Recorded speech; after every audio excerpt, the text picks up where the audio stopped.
বাতাস আমায় তুমি নিয়ে যাও না, ও প্রভু আমায় তুমি নিয়ে যাও না, যেথায় শুয়ে আছে নূরে মদিনা। ও বাতাস আমায় তুমি নিয়ে যাও না, ও প্রভু আমায় তুমি নিয়ে যাও না, যেথায় শুয়ে আছে নূরে মদিনা, যেথায় শুয়ে আছে নূরে মদিনা। যে ফুলের সুবাসে মন টিকে না, যে ফুলের সুবাসে মন টিকে না, ও প্রভু আমায় তুমি নিয়ে যাও না, যেথায় শুয়ে আছে নূরে মদিনা। মদিনার মাটি মোর হৃদয় ঘাটি, রসুলের ঘরে জোর পরিপাটি,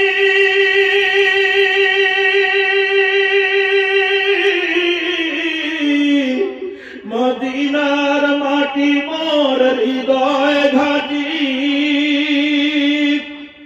রসুলের ঘরে জোর পরিপাটি, সেই মাটি সুতে মন হয় দিওয়ানা, সেই মাটি সুতে মন হয় দিওয়ানা।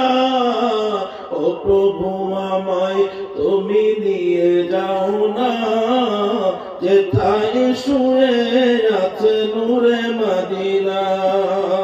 ও বাতাস আমায় তুমি নিয়ে যাও না, যেথায় শুয়ে আছে নূরে মদিনা।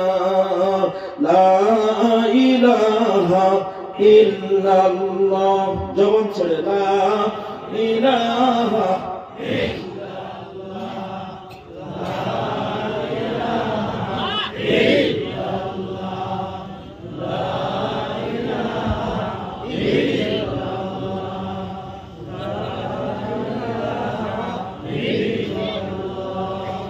লা ইলাহা নবীজি আপনাই ভুলব না, আমরা আপনার দিওয়ানা। নবীজি আপনাই ভুলব না, আমরা আপনার দিওয়ানা।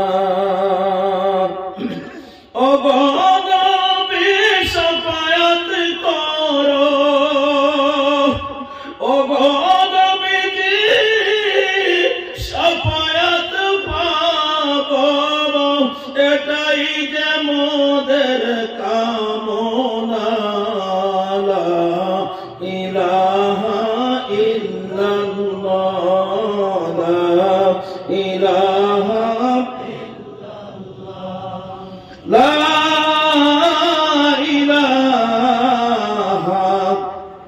ইল্লাল্লাহ মুহাম্মাদুর রাসূলুল্লাহ। এই পৃথিবী নামের হকারে আপনি আমি আছি, একটা মুহূর্তের মতো একটা মৃত্যু নামের ছোট্ট যানবাহন আপনার আমার দুয়ারে এসে যাবে। সেটা সকালে নাকি সন্ধ্যায়, রাতে নাকি দিনে, বাড়িতে নাকি মাঠে, হাটে নাকি ঘাটে, নাকি মসজিদে, কোথায় কার মৃত্যু হবে কারোর কাছে কোনো খবর নাই। আজ আছি তো কালকে নাই, নিঃশ্বাসের কোনো বিশ্বাস নাই।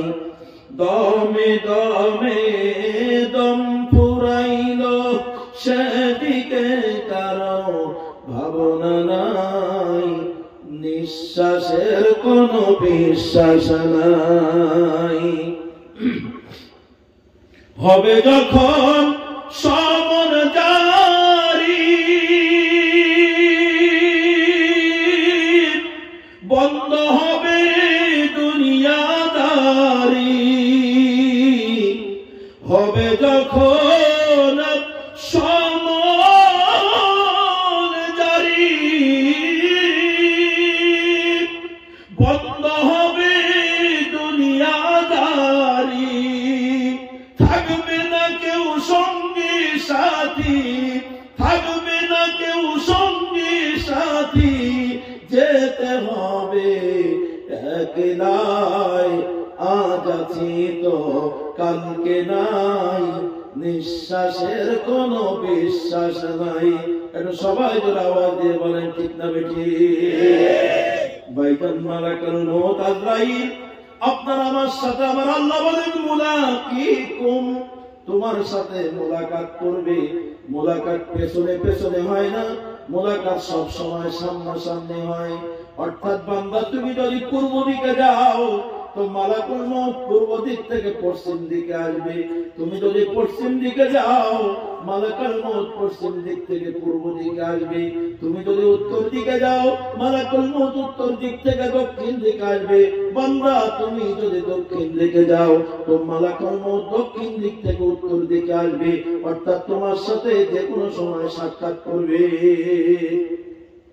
এই মৃত্যু নামের ছোট্ট যানবাহন আপনাকে আমাকে যখনই আঘাত করবে, এই ইহকাল নামের পৃথিবী থেকে মৃত্যু নামের ছোট্ট যানবাহনে চড়াইয়া আজরাইল মালাকুল মউত আপনাকে যখন পরকালে ঢুকিয়ে দিবেন, আমার আল্লাহ তাআলা পরকালে ঢোকার জন্য নিজ কুদরতে দুইটা রাস্তা তৈরি করে রেখেছেন।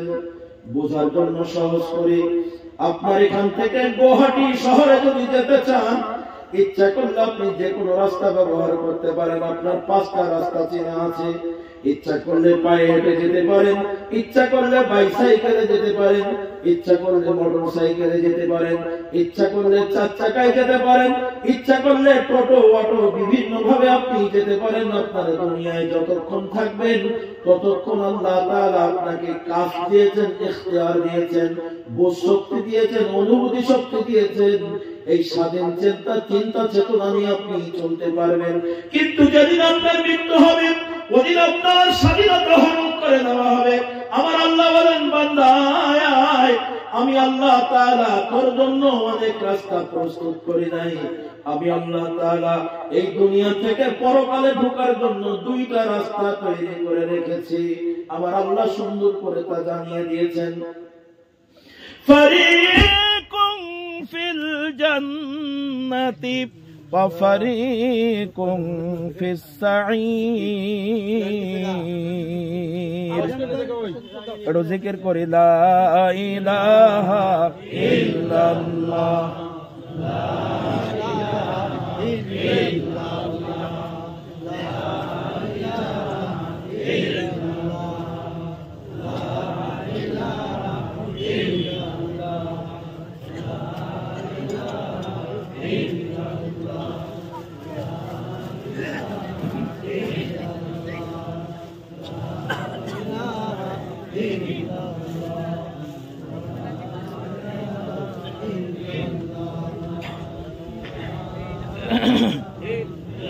কারেন্ট গেল, এদিকে জ্বলছে। আলহামদুলিল্লাহ, আলহামদুলিল্লাহ। কি আপনার কি অন্ধকারে কেউ উঠে গেলেন নাকি? আপনার পাশে যদি লোক উঠে থাকে আপনি আপনার পকেট চেক করেন, মোবাইল আসে না গেছে, কথা বলেন নাই? আমার মসজিদের মধ্যে জুতো চুরি করতে যায়, টুপি মাথায় দিয়ে, ঠিক নয় কি? হ্যাঁ, পাশে যদি লোক অন্ধকারে উঠে যায় তাহলে সন্দেহ হয়, আলোর মধ্যে গেলে সন্দেহ কম হয়। রাজিল করি সুবহানাল্লাহ আলহামদুলিল্লাহ লা ইলাহা ইল্লাল্লাহ সুবহানাল্লাহ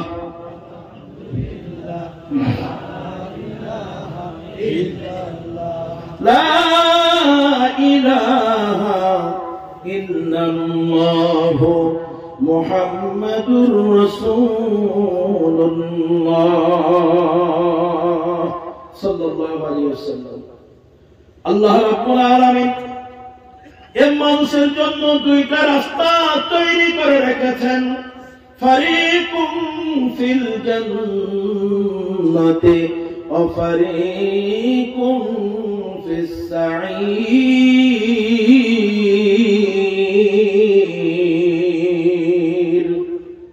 একটা রাস্তা জান্নাতের রাস্তা আর একটা রাস্তা জাহান্নামের রাস্তা এই দুই রাস্তার যে কোনো একটা রাস্তায় আপনাকে ঢুকতেই হবে ইচ্ছা করলে তৃতীয় কোনো রাস্তা আপনি আবিষ্কার করতে পারবেন না বরঞ্চ যদি দুই রাস্তার কোন জায়গায় যেতে না চান আল্লাহর পক্ষ থেকে নিয়োজিত ফেরেশতারা আপনি যেই জায়গার উপযুক্ত ফেরেশতা মণ্ডলী আপনাকে ধাক্কাইয়া সেখানে পৌঁছায় দেবেন হয় জান্নাতে নাই জাহান্নামে আজকের মাহফিল আপনারা যারা আছেন হৃদয়ের কান দিয়ে শুনে নিন আপনারা একজন মানুষও জাহান্নাম চান নাই মৃত্যুর পরে সবাই পরকালের শান্তির ঠিকানা জান্নাত চেয়েছেন কথা আওয়াজ দিয়ে বলেন ঠিক না বেঠিক ঠিক তো আচ্ছা কারা কারা জান্নাত চান এখন একটু দোয়া উঁচু করে আল্লাহকে দেখিয়ে দেন তো আল্লাহু আকবার একটু দোয়া উঁচু করে একদম হাতের আঙ্গুলগুলো ফাঁকা করে দেন অনেক ভালো লাগবে একদম খাড়া করে হাতের আঙ্গুল ফাঁকা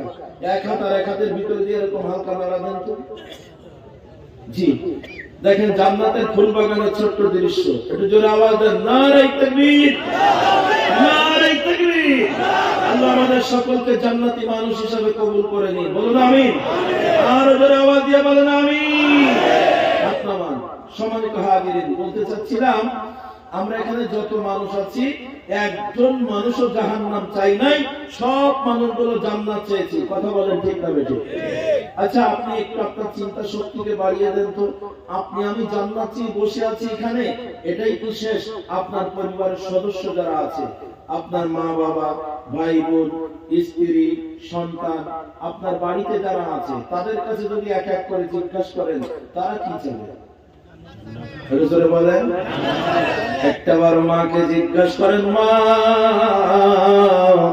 মৃত্যুর পরে তুমি কোথায় থাকতে চাও আপনার মা বলবে বেটারে আমি তো সাদের জান্নাত চাই আপনার বাবাকে জিজ্ঞাসা করেন বাবা মৃত্যুর পরে তুমি কোথায় থাকতে চাও আপনার আব্বা বলবে বেটা আমিও জান্নাত চাই স্ত্রীকে ডাক দিয়ে বলেন প্রাণের স্ত্রী তুমি তো পর্দা ঠিক মতো করো না নামাজ ঠিক মতো পড়ো না তোমার আমলের ত্রুটি আছে তারপর আমি স্বামী হিসাবে তোমাকে জানতে চাই মৃত্যুর পরে তুমি কোথায় থাকতে চাও স্ত্রী ভুলেও বলবে না জাহান্নাম স্ত্রীও বলবে প্রাণের স্বামী আমি জান্নাত চাই কথা বলতে বলেন ঠিক না বেঠিক চিন্তা শক্তি বাড়িয়ে দেন আপনার বাড়ির বাইরে পাড়ায় চলে যান আপনার চাচা চাচি চাচাতো ভাই ফুফাতো ভাই খালাতো ভাই আত্মীয় স্বজন যত আছে আপনার গ্রামে যত মানুষ আছে যেই ধর্মের মানুষ হোক না কেন এক এক করে যদি জিজ্ঞাসা করেন একজন মানুষও পরকালে জাহান্নাম চাইবে না সব মানুষগুলো পরকালে জান্নাত চায় আপনাদের গোটা আল্লাহু আকবার আসাম রাজ্যের ভিতরে শুধু নয় মেঘালয় যারা আছে ত্রিপুরায় যারা আছে পশ্চিম বাংলায় যারা আছে গোটা ভারত পাক ভারত উপমহাদেশে যারা আছে ইভেন সারা পৃথিবীতে যত দুই হাত দুই পা চোখ কান নাক মুখওয়ালা মানুষ আছে ধর্ম বর্ণ নির্বিশেষে আবাল বৃদ্ধ বনিতা শিক্ষিত হোক আর মূর্খ হোক যদি আপনি এক এক করে জিজ্ঞাসা করেন একজন মানুষও পরকালে জাহান্নাম চাইবে না সব মানুষগুলো পরকালে শান্তির জায়গা চায় একটু জোরে আওয়াজ দিয়ে বলেন ঠিক না বেঠিক আরো সহজ করি আপনার অনেক অমুসলিম ভাইয়ের সাথে পরিচয় আছে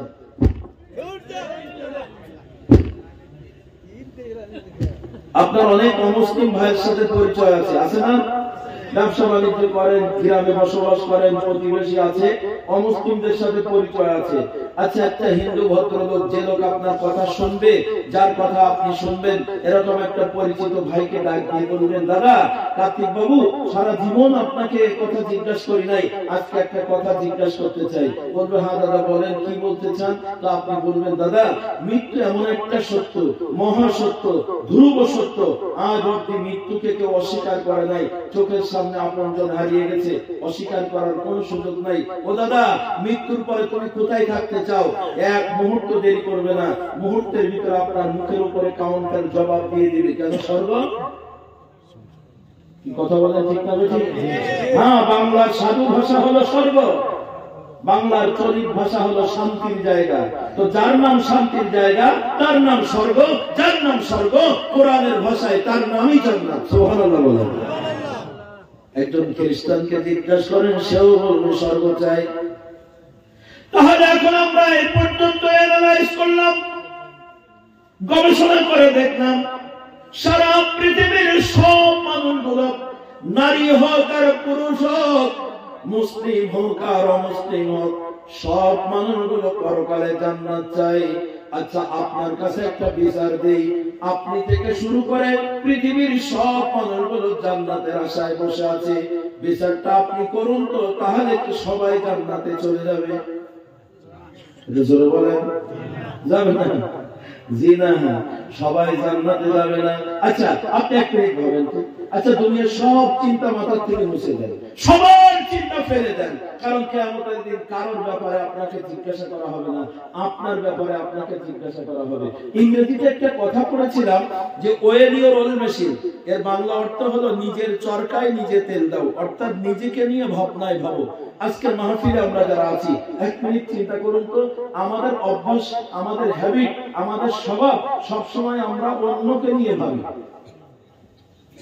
সবসময় মানুষের নিয়ে সমালোচনা করি, নিজেকে নিয়ে সমালোচনা করি না, নিজেকে যেন দেখতেই পাই না। আচ্ছা আচ্ছা, একটা মিনিট আপনাদের দুই হাত ধরে অনুরোধ করছি, দুনিয়ার সবার চিন্তা মাথা থেকে মুছে ফেলে দিয়ে এক মিনিট আপনার এই পা থেকে মাথা পর্যন্ত আপনার এই বডিটার দিকে একটা বার তাকান তো। যদি এখন আপনার এই বডিটা নিথর হয়ে যায়, আপনি যদি এখন মারা যান, মালাকাল মউত যদি আপনাকে আঘাত করে, আচ্ছা আপনি তো হাত উঁচু করে জান্নাত চাইছিলেন, একটু আগে হাত নাড়া দিয়ে বললেন জান্নাত চাই, জাহান্নাম চাই না। জাহান্নামের পক্ষে একজন মানুষ হাত উঁচু করলেন না, সবাই জান্নাত চাইছিলেন। আচ্ছা, আপনার বিবেকের কাছে জিজ্ঞাসা করেন তো, আপনার যা কর্ম, আপনার যা চরিত্র, এ জীবনে আপনি কি করেছেন? আমি কিছুই জানি না, দুনিয়ার কেউ জানে না। রাতে আধারে কি করেছেন, দিনের আলোতে কি করেছেন, আপনার বিবেকের কাছে জিজ্ঞাসা করেন, আপনার হিসাব আপনি মিলাতে পারবেন। আপনি যদি এখন মারা যান, জান্নাত পাবেন তো?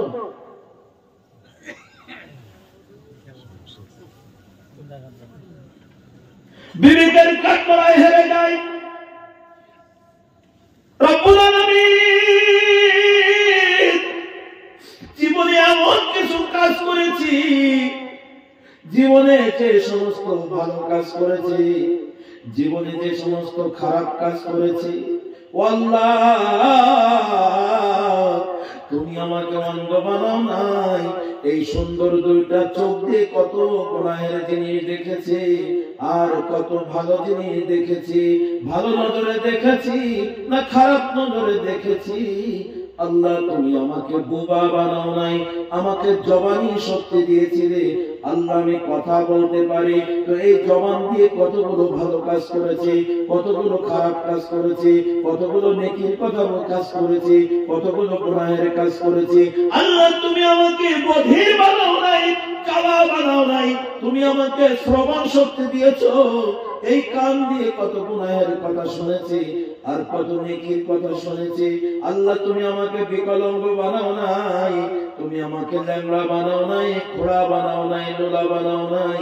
আল্লাহ এই হাত দিয়ে আমি কতগুলো ভালো কাজ করেছি, এই হাত দিয়ে কতগুলো খারাপ কাজ করেছি, এই পা দিয়ে কত খারাপ পথে চলেছি আর কত ভালো পথে চলেছি। এটা পৃথিবীর কেউ আপনার হিসাব মিলাতে পারবে না। হিসাব আছে আমার আল্লাহর কাছে, আর আপনার বিবেক এক মিনিটের ভিতরে জবাব দিয়ে দিবে। আপনার গোটা জীবনের কর্মের উপরে একটা বার আপনি বিচার করে দেন, দুনিয়ার সবার চিন্তা বাদ দিয়া নিজের বডিটার দিকে তাকান। হয়তোবা আপনি হেরে যাচ্ছেন, আপনার বডিটা জান্নাতের উপযুক্ত এখনো হয় না। সম্মানিত হাজিরিন, আমার মায়ার আল্লাহ ১৫০০ বছর পূর্বে আপনার আমার মতো এক ব্যর্থ মানুষকে জাহান্নামের রাস্তা থেকে ফিরাইয়া জান্নাতে নিয়ে যাওয়ার জন্য আদরের মানুষগুলো যেন জাহান্নামে না যায়, এরশাদের মানুষগুলো যেন জান্নাতে যায়। আমার আল্লাহ এজন্য জান্নাত বেশি করে বানিয়েছেন ৮টা, আর মানুষ যেন জাহান্নামে না যায় এজন্য জাহান্নাম কম করে বানিয়েছেন ৭টা। বলেন জান্নাত বেশি না জাহান্নাম বেশি? একটু জোরে আওয়াজ দিয়ে বলেন। জান্নাত আল্লাহ বেশি করে বানিয়েছেন, আমি আদর করে বান্দা বানিয়েছি তোরে, আমার জাহান্নামে দিতে চাই না। বান্দারে আয় আয় আমার জান্নাতে যাওয়ার জন্য তোকে নির্দেশ দিচ্ছি। আমি যেই জান্নাত চেয়েছিস ওই জান্নাতের মালিক আমি আল্লাহ। যদি বুঝে থাকেন বলেন তো জান্নাতের মালিক কে? আর আওয়াজ দিয়ে বলেন জান্নাতে দিবেন কে? আমাদের জীবনের মালিক কে? জোরে আওয়াজ দিয়ে বলেন। আমার আল্লাহ তাই ডাক দিয়ে বলেন বান্দারে আমার জান্নাত নামের উৎকৃষ্ট জায়গায় রাখার জন্য আমি তোরে ফেরেশতাদের সাথে চ্যালেঞ্জ করে করে পাঠিয়েছি। বান্দারে দুনিয়ায় আমি বড় চ্যালেঞ্জ করে ফেরেশতাদের সাথে চ্যালেঞ্জ করে করে পাঠাইছি। বান্দা অকারণে করে বানাই নাই। আমি আল্লাহ তোরে এই পৃথিবীতে যেই কারণে পাঠিয়েছি, ও বান্দা তুমি যদি আমার সেই সৃষ্টির উদ্দেশ্য পূর্ণ করো, আমি আল্লাহ তাআলার সাথে জান্নাত তোমার জন্য বরাদ্দ হয়ে যাবে। খুব সহজ ভাষায় বলছি, তাকান ভাইজান, আমার হাতে একটা ঘড়ি আছে। এই ঘড়িটা বানানো হয়েছে একটা উদ্দেশ্য নিয়ে। কথা বলতে বলেন ঠিক না ঠিক? ভাষা বোঝা যায় তো? হ্যাঁ শোনেন, আমার সামনে একটা মাইক্রোফোন, এই মাইক্রোফোনটা বানানো হয়েছে একটা উদ্দেশ্য নিয়ে। আমাদের কাছে লাইট জ্বলে, এই লাইট গুলো বানানো হয়েছে একটা উদ্দেশ্য নিয়ে। বোঝার জন্য সহজ করে নিয়ে চলে যাই। লাইট বানানো হয়েছে অন্ধকার দূর করে আলো দেওয়ার জন্য, ঠিক ঠিক না? মাইক বানানো হয়েছে ছোট আওয়াজটাকে বড় করে দেওয়ার জন্য। দেখলেন না 2 মিনিট মাইক অফ ছিল, আমার কথা শোনা যায় না, তাহলে ছোট আওয়াজটাকে বড় করে দেবে, এটা হলো মাইকের উদ্দেশ্য, ঠিক নাকি? আমার হাতে ঘড়ি দেখা যায়, এই ঘড়িটা আমার আল্লাহ তাআলা বানায় নাই, বরং আমরা মানুষ বানিয়েছি, কিনেছি একটা উদ্দেশ্য নিয়ে। উদ্দেশ্য হলো ঘড়ি আমাকে সময় নিরূপণ করবে, সময় দিবে। কথা আওয়াজ দিয়ে বলেন ঠিক না ঠিক? আচ্ছা আবার ফিরে যান, ঘড়ি যদি আমার সময় না দেয়, যদি কাটা বন্ধ হয়ে থাকে, যেই কারণে ঘড়ি কেনা হলো, ওই উদ্দেশ্য যদি পূরণ না হয়, এই ঘড়ি হাতে থাকবে না, ডাস্টবিনে যাবে, ময়লা আবর্জনায় চলে যাবে, এটা আমার দামি জায়গায় থাকতে পারবে না, ঠিক নয় কি? লাইট যতক্ষণ জ্বলবে ততক্ষণ লাইটটা আপনার আমার ঘরে থাকবে। লাইট যখন আর জ্বলবে না, আমি লাইট করে কিনেছিলাম আলো নেওয়ার জন্য, তুই তো আলো দিতে পারিস না, তুই আলো দিস না, এজন্য লাইট ওখান থেকে নামিয়ে আল্লাহু আকবার ওটা ময়লা ডাস্টবিন ভাঙড়ির কাছে ফেলে দেওয়া হয়। কথা আওয়াজ দিয়ে বলেন ঠিক না ঠিক? ওটার কোনো মূল্য আমাদের কাছে থাকে না। সহজ ভাষায় নিয়ে চলে যাই, মাইক্রোফোন যতক্ষণ আমার কথা নিবে ততক্ষণ তার দাম আছে, মূল্য আছে, সম্মানের জায়গায় রয়ে যাবে। এই মাইক্রোফোন যদি আমার আওয়াজটা না নেয়, এটা ভাঙাড়ির দোকানে চলে যাবে, এটা আপনার আমার কাছে কোনো দাম নাই। কথা বলতে বলেন ঠিক না ঠিক? তাহলে ঘড়ি যেমন উদ্দেশ্য পূরণ না করলে ডাস্টবিনে চলে যায়, মাইক যদি তার সৃষ্টি উদ্দেশ্য পূর্ণ না করে ওটা ভাঙাড়ির দোকানে চলে যায়। ও ভাইজান, লাইট যদি তার উদ্দেশ্য পূরণ না করে, আলো যদি না দেয়, তাহলে ওই লাইটকে সম্মানের জায়গায় রাখা হয় না, ডাস্টবিনে ফেলে দেওয়া হয়। আমার মায়ার আল্লাহ ১,৫০০ বছর পূর্বে জানিয়ে দিলেন, বান্দারে আমি এই পৃথিবী নামের সুন্দর নিয়ামতের জায়গায় তোমাকে পাঠিয়েছি, অকারণে আমি আল্লাহ পাঠাই নাই। আমি আল্লাহ একটা উদ্দেশ্য নিয়ে তোমাদেরকে পাঠিয়েছি। যদি আমার উদ্দেশ্য পূর্ণ করতে পারো, আমার সাথে জান্নাত তোমাদের জন্য বরাদ্দ। আর যদি আমার উদ্দেশ্য পূরণ না করো, তাহলে তুমি জান্নাত চাইলেও পাবা না, তোমার ডাস্টবিন নামের জাহান্নামে নিক্ষেপ করা হবে। আমার আল্লাহ ডাক দিয়ে বলেন, বান্দা আমি তোরে কেন বানাইছি শোন, মা খালাকাতুল জিন্না ওয়াল ইনসা ইল্লা লিয়াবুদুন।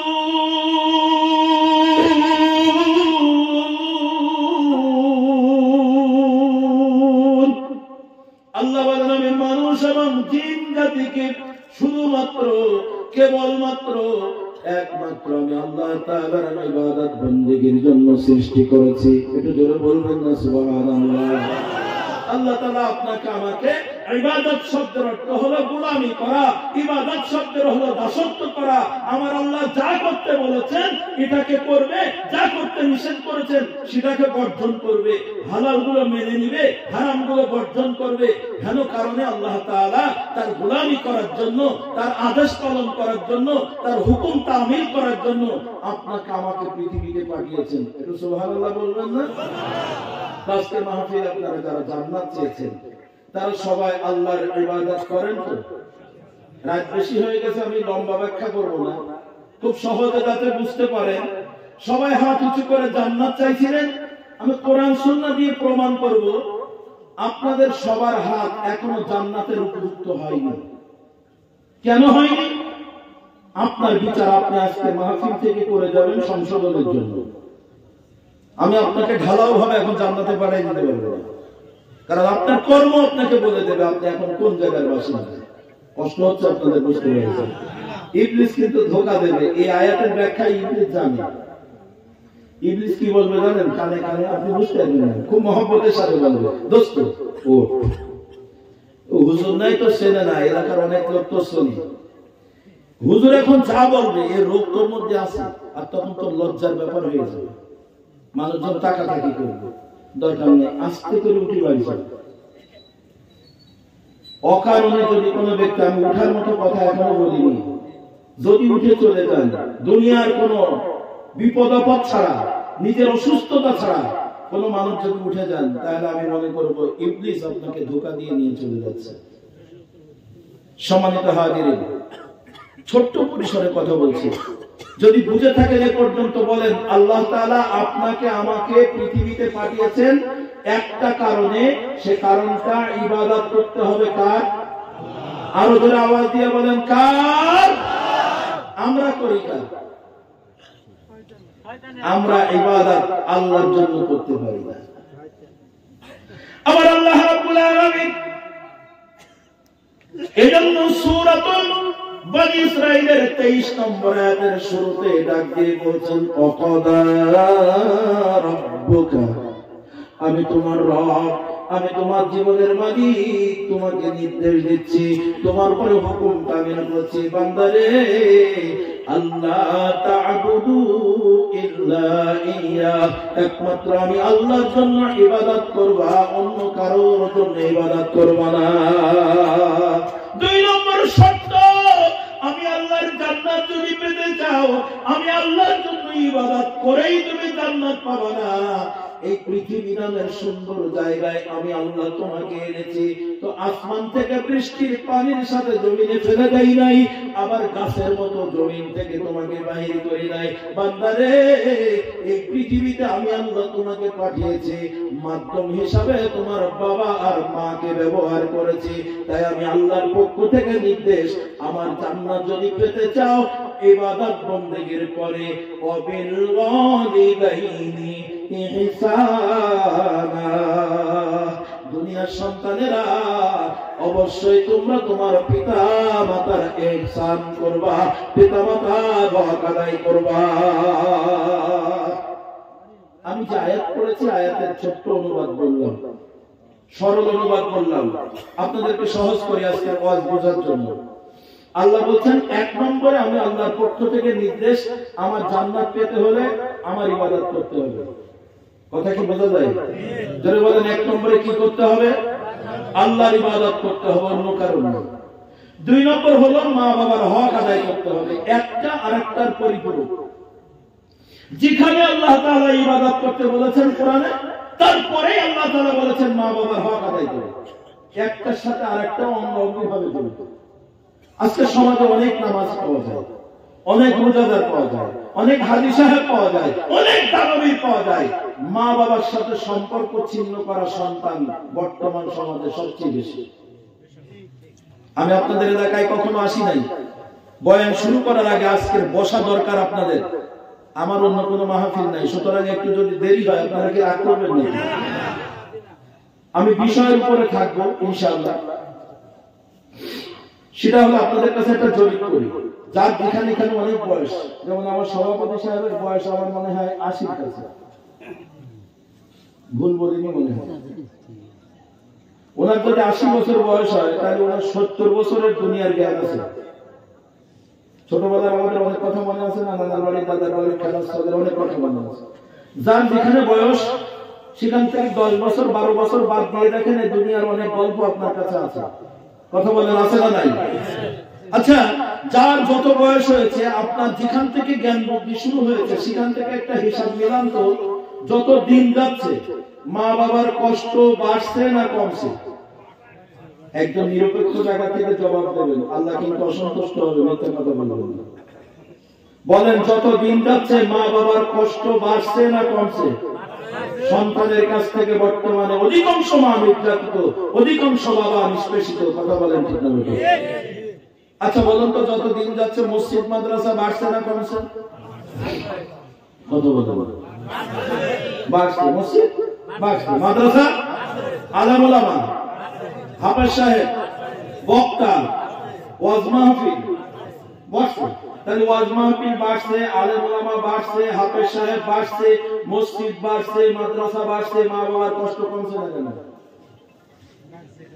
এত হুজুর ওয়াজ করছে, প্রত্যেকটা হুজুর বলে মা বাবার খেদমত করো, মসজিদের ইমাম সাহেব বলছে মা বাবার খেদমত করো, শিক্ষক ছাত্রকে বলছে মা বাবার দিকে খেয়াল রাখো, বড় ভাই ছোট ভাইকে বলছে আমি চলে যাচ্ছি মা বাবার দিকে খেয়াল রাখিস, বড়রা ছোটদের নসিহত করতে করতে সব শেষ, মা বাবার খেদমত করো, মা বাবার খেদমত করো। এ আমাদের সমাজের একটা কমন কথা, কিন্তু যত দিন যাচ্ছে ততই বৃদ্ধা মা, বৃদ্ধ বাবার চোখের পানি দিন দিন বাড়ছে। কথা বলেন ঠিক না বেঠিক?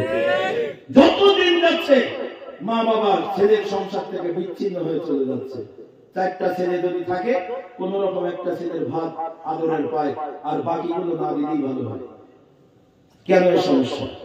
আমি আজকে আপনাদের মজলিসে এই সমস্যার উদ্ঘাটন করবো ইনশাআল্লাহ, কিন্তু বিষয় হলো দুটো। এটা হলো পরে, আগে একটা বিষয়, আল্লাহ তা'বুদু ইল্লা ইয়া। প্রথম নম্বর আল্লাহ বলছেন ওয়াকাদা রাব্বুকা, আমি তোমার জীবনের মালিক, তোমাকে হুকুম করছি। 1 নম্বর শর্ত হলো জান্নাত যারা হাত উঁচু করে চেয়েছো, আল্লাহ তা'বুদু, একমাত্র আমি আল্লাহর জন্য ইবাদত করবা, ইল্লা ইয়াহু, অন্য কারোর জন্য ইবাদত করবা না। জোরে বলেন কথাটা কার? আর ওদের আওয়াজ দিয়ে বলেন কথা কার? আমার মাওলানা জাকির হোসেন ভাই, আমি তখন একদম ঢুকে গেছি, তখন এই কথাটা শুনেছি। উনি বলছেন যে আমাদের সমাজে অনেক মানুষ আছে নামাজ কালাম পড়ে লোক দেখানোর জন্য, চেয়ারম্যান মেম্বারে হয় যদি নামাজ পড়ে, এরকম বলছে না? ও কথাটা আমার মাথায় ঠাস করে দিয়ে গিয়েছে। মসজিদ কেন্দ্রিক মাহফিল, মসজিদের উন্নয়ন বিল্ডিং এর উন্নয়ন দিয়ে নয়। ওই মসজিদ বেশি দামি আল্লাহর কাছে যেই মসজিদে নামাজের সংখ্যা বেশি। কথা কি বলেন ঠিক না বেঠিক? আজকের মজলিসে আপনারা যারা আছেন সবাই জান্নাত চেয়েছেন, আলহামদুলিল্লাহ। তাহলে আবার বলেন, জান্নাত পেতে হলে 1 নম্বরে কার ইবাদত করতে হবে? আরো জোরে আওয়াজ দিয়ে বলেন। ইবাদতের অনেক শ্রেণী বিভাগ আছে, ক্লাসিফিকেশন আছে, আমি সেদিকে যাব না। যেহেতু মসজিদ কেন্দ্রিক মাহফিল, তো প্রতিদিন আল্লাহ তাআলা আপনাকে আমাকে কাছে পাওয়ার জন্য, আপনি আমি আল্লাহর কাছে যাওয়ার জন্য একটা মাধ্যম হিসাবে কন্টিনিউ আল্লাহ তাআলা একটা ইবাদতকে আমাদের জন্য ফরজ করে দিয়েছেন। যদি বুঝে থাকেন বলেন তো সেটা কি? আরে কথা বলেন না কেন? নামাজ প্রতিদিন কয়বার? অনেক লোক আছে বলছে হুজুর এবছর পড়িনি, মনে নেই। আপনাদের এখানে সবাই নামাজ পড়েন না? কথা শুনেন। আরে না না না, নগদ কথা বাদ দেন, আপনি পড়েন। আমি বলেছি সবাই পড়ে। তাকান না, আপনার বাড়িতে যদি 4 জন পুরুষ থাকে, 1 জন পড়ে, 2 জন পড়ে, 2 জন পড়ে না। না পড়ার সংখ্যা বেশি, না পড়ার সংখ্যা বেশি। হাত উঁচু করে জান্নাত চেয়েছেন, আমার পরে আপনারা হয়তো বা রাগ করবেন, কোনো অসুবিধা নাই। আল হাক্কু মুররুন, হক কথা তিতা লাগে, তবে আধুনিক চিকিৎসা বিজ্ঞান বলছেন তিতা ওষুধে কাজ হয় বেশি। আজকে মসজিদ কেন্দ্রিক মাহফিল সুযোগ পেয়েছি, তাই কথাটা বলে চলে যাই। কুরআনুল কারীম নামের একটা কম্পিউটার থেকে একটা এক্সরে প্লেট বের করে দেয়। আপনারা যারা হাত উঁচু করে জান্নাত চেয়েছেন, ওই হাতগুলো এখনো জান্নাতের উপযুক্ত হয় নাই। আপনার হাতের 5টা আঙ্গুল, আরেকজনের হাতের 5টা আঙ্গুল, সবার হাত 5টা আঙ্গুল দেখিয়েছেন, কিন্তু দেখতে হাতগুলো একই রকম দেখা যায়। তবে আমি বলি সব হাতগুলো জান্নাতের হাত নয়, সব হাতগুলো জান্নাতের উপযুক্ত এখনো হয় নাই। কেন হয় নাই? কুরআনুল কারীম থেকে একটা এক্সরে পেলে টান দিলাম জান্নাত নামাজ। একটু বলুন তো দেখি, নামাজ না পড়লে কি জান্নাতে যাওয়া যায়? তো কথা দিয়ে বলেন। আমার নবীকে জিজ্ঞাসা করেছিলেন, নবী গো, মুসলমান আর কাফেরের মধ্যে পার্থক্য কি? আমার নবী টুপির কথা বলে নাই, নবী আমার দাড়ির কথা বলে নাই, আল্লাহ নবী পাগড়ির কথা বলে নাই, আল্লাহ নবী জামার কথা বলে নাই, আল্লাহ নবী বংশের কথা বলে নাই। আল্লাহ নবী বলেন, বাইনাল আব্দি বাইনাল কুফরি তারকুস সালাহ। মুসলমান আর কাফেরের মধ্যে পার্থক্য হলো শুধু নামাজ। যিনি নামাজ পড়েন উনি মুসলমান, জান্নাতের রাস্তায়। যিনি নামাজ পড়েন না, আপনি যেই বংশের লোক হন না কেন, এখনো জান্নাতের উপযুক্ত হতে পারেন নাই। কষ্ট হচ্ছে আপনাদের? তাই এখন সহজ করে বলে বড় কঠিন কথা। আপনারা যারা হাত উঁচু করেছেন, আপনি সহ পৃথিবীর সব মানুষ জান্নাত চেয়েছে, তার ভিতর থেকে যেই লোকটা নামাজ পড়ে ওই লোকটা এখন জান্নাতের রাস্তায়। আপনি যদি বেনামাজি হন, আপনি এখন জাহান্নামের রাস্তায়। আপনার বাবা যদি বেনামাজি হয়, ওরা জাহান্নামী বাবা। আপনার ভাই যদি বেনামাজি হয়, ওরা জাহান্নামী ভাই। আপনার ছেলে যদি বেনামাজি হয়, ওরা জাহান্নামী ছেলে। আপনার স্ত্রী যদি বেনামাজি হয়, ওরা জাহান্নামী স্ত্রী। আপনার মা যদি বেনামাজি হয়, ওরা জাহান্নামী মা। আপনার বন্ধু যদি বেনামাজি হয়, ওরা জাহান্নামী বন্ধু। আপনার প্রতিবেশী যারা নামাজি, তারা জান্নাতের রাস্তায়। এক বাক্যে পৃথিবীর যেই মানুষগুলো জান্নাতের রাস্তায়, তারা ওয়াক্ত হলে কোনোদিন নামাজ ছেড়ে দিতে পারে না। কথা আওয়াজ দিয়ে বলেন, ঠিক না বেঠিক? মহিলারা অনেক সময় বলে, হুজুরটা আমাদের ওয়াজ করে না। যেই মহিলা নামাজ পড়ে ও মহিলা জান্নাতের রাস্তায়, যেই মহিলা নামাজ পড়ে না ওনার টাটকা জাহান্নামের রাস্তায়। সেটা আপনার স্ত্রী হোক, সেটা আপনার মা হোক, সেটা আপনার বোন হোক, আর সেটা আপনার মেয়ে হোক। আপনারা ক্লিয়ার হচ্ছেন? কষ্ট পাচ্ছেন না তো? মহিলাদের ওয়াজ হয়েছে? আপনার বাড়ির দিকে তাকান না। আপনার স্ত্রী অপরোপাসন করি কিন্তু নামাজ পড়ে না। ও ভাই, জান্নাত আপনার স্ত্রীর জন্য এখনো বরাদ্দ হয় নাই। নাম তোমার আব্দুর রহমান, নাম তোমার আব্দুর রহমান। কাজে কর্মে রবাসন, নামাজ রোজার ধার ধারে না, ইসলামী জীবন মানে না। নামাজ রোজার ধার ধারে না, ইসলামী জীবন মানে না। মানে না হাদিস কুরআন, হায়রে আব্দুর রহমান। নাম নিয়ে কি হায়রে কাম। মুসলমানের ঘরে জন্ম নিলে মুসলমান থাকা যায়? তাই যদি যেত তাহলে ডাক্তারের ছেলে সব ডাক্তার হতো না। বেটা, তুমি ডাক্তারের ছেলে হতে পারো, তো ডাক্তারি পড়াশোনা করা লাগবে, তারপর তুমি ডাক্তারের সার্টিফিকেট পাবে। তুমি মুসলমানের ঘরে জন্ম নিয়েছো, মুসলমানিত্ব রক্ষা করতে হলে মুসলমানের কাজ করা লাগবে, তখনই তুমি মুসলমান বলে দাবি করতে পারো। কথা আওয়াজ দিয়ে বলেন, ঠিক নেই? জান্নাতের আশায় বসে আছেন। আপনাদের বাজারের নাম কি? নাম জিরিয়া বাজার। জিরিয়া বাজার, জুরিয়া। ও আসার সময় দেখলাম তো। জি, জুরিয়া বাজার। মাশাআল্লাহ, শুনে একদম নগদ কথা বলছি। জুরিয়া বাজারে বিকাল বেলা বসে আছেন, এমন সময় মসজিদের মুয়াজ্জিন আযান দিচ্ছে আল্লাহর পক্ষ থেকে, হাইয়া আলাস সালাহ।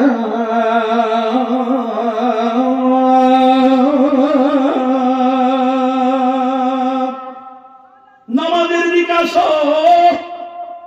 দুটোবার ডাক দিল, নামাজের দিকে আসো।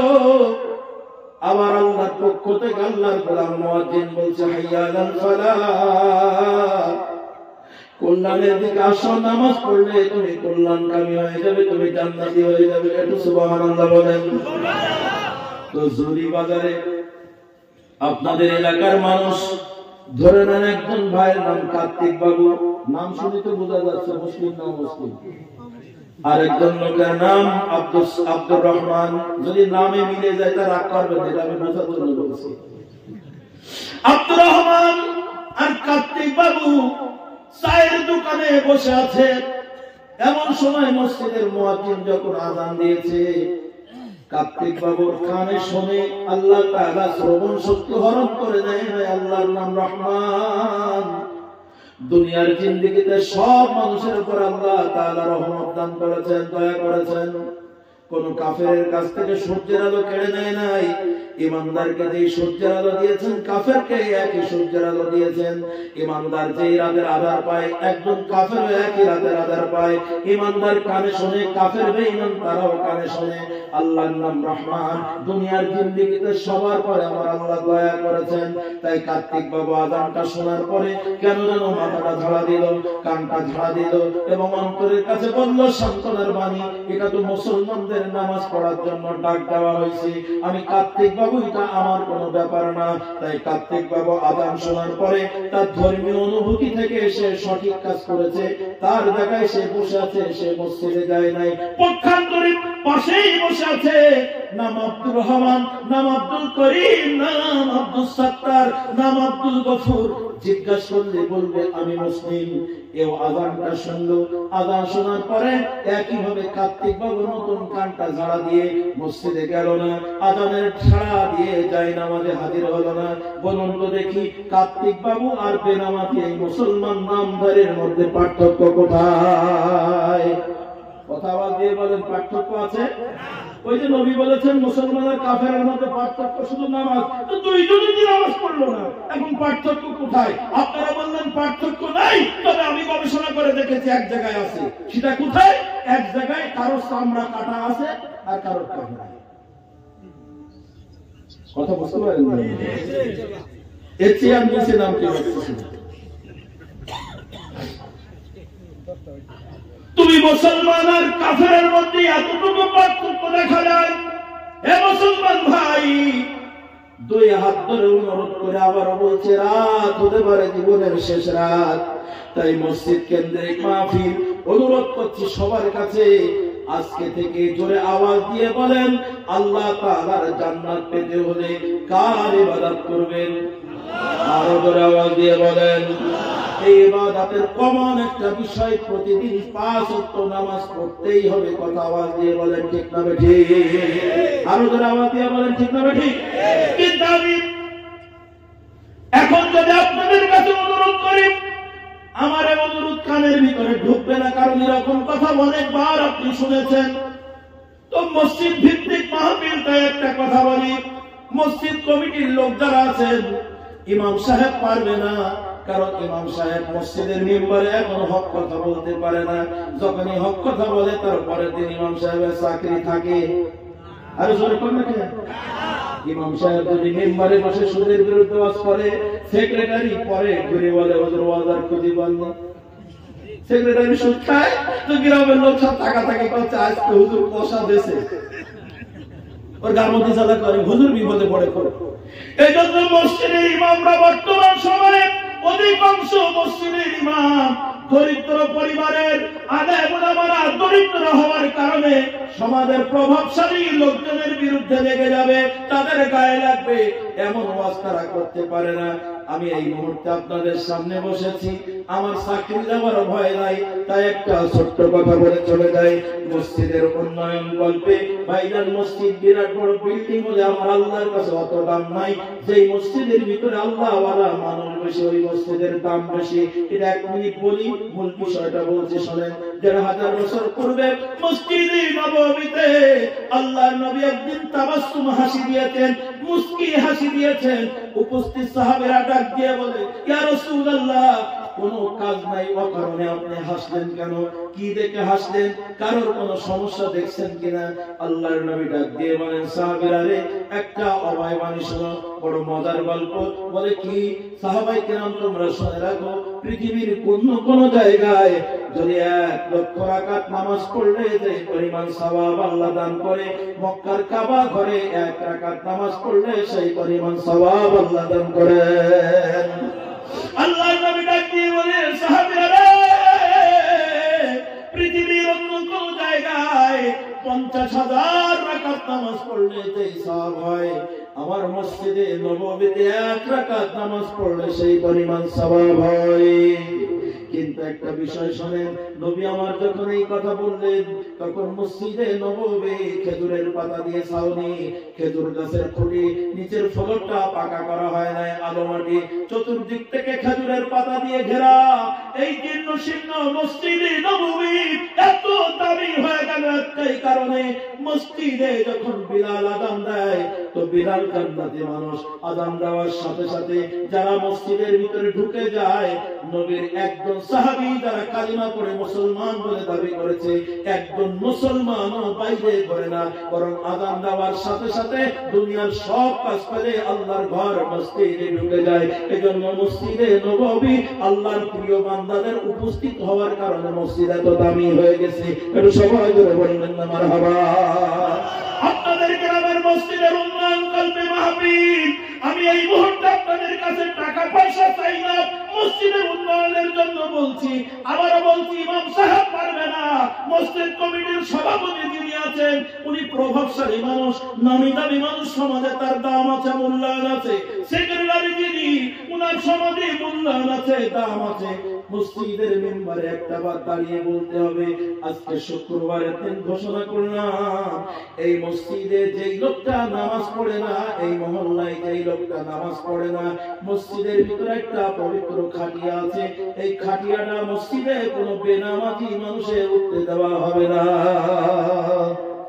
আপনারা কষ্ট হয়েছে এই কথাটা শুনে, এটাকে একটুখানি ভেঙে দেই। আচ্ছা, আপনাদের অনেক হিন্দু লোকের সাথে পরিচয় আছে, বন্ধুত্ব আছে, ভালোবাসা করেছেন, সম্পর্ক আছে, আমি নিষেধ করি নাই, ভালো কাজ, ব্যবসা বাণিজ্য করেছেন, বন্ধুত্ব আছে। আপনার বাড়িতে বিয়ে শাদী অনুষ্ঠান হলে আপনি আপনার হিন্দু বন্ধুকে দাওয়াত দেন, আমি নিষেধ করছি না। আপনার ঘরের খাটের পরে যে আপনার দোস্ত ঘুমিয়ে থাকে, আমি নিষেধ করছি না। তবে এখন বলি, আচ্ছা, আপনার বন্ধু কার্তিক বাবু যদি মরে যায়, আপনার বাড়ির পাশে বাড়ি, তা শ্মশানে নিয়ে যাওয়ার জন্য মসজিদের খাটিয়াটা দেবেন?